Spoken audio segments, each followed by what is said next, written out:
Hi friends, இன்றைக்கி நம்ம சட்டுன்னு செய்கிற ஒரு ஸ்நாக்ஸ் ரெசிபி எப்படி பண்ணுறதுன்னு பார்க்கலாங்க. இதுக்கு நான் 3 உருளைக்கிழங்கு எடுத்து அதை நல்லா வேக வச்சு எடுத்துகிட்டு வர போகிறேங்க. உருளைக்கிழங்க நல்லா வேக வச்சு எடுத்துகிட்டு அதை நம்மளால் நல்லா மசிச்சு எடுத்துக்கலாம். உருளைக்கிழங்கு நல்லா மசிச்சுட்டு இது கூடவே நாம் ஒரு ஸ்பூன் கார்ன்ஃப்ளவர் மாவு சேர்க்க போகிறோம்.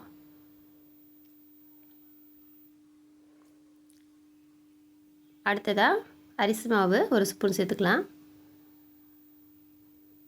இது கூடவே இதுக்கு தேவையான அளவு உப்பு சேர்த்துக்கலாம். நான் வேக வைக்கும் போது உப்பு சேர்க்கலை, அதனால் இப்போ தான் நான் சேர்க்குறேன். அவ்வளோதாங்க. இது மூணுத்தையும் சேர்த்து நம்ம நல்ல ஒரு மாவு சப்பாத்தி மாவு பதத்துக்கு பிசைஞ்சு எடுத்துக்கலாம்.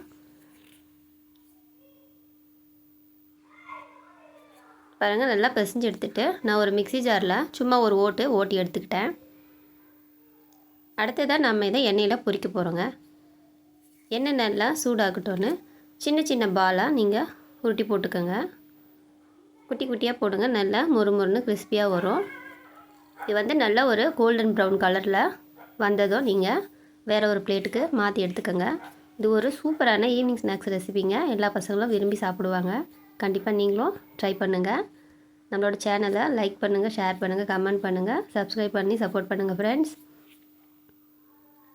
அவ்வளோதான் ஃப்ரெண்ட்ஸ், நம்மளோட சூப்பரான ஈவினிங் ஸ்நாக்ஸ் ரெடி ஆயிடுச்சு. Thank you friends.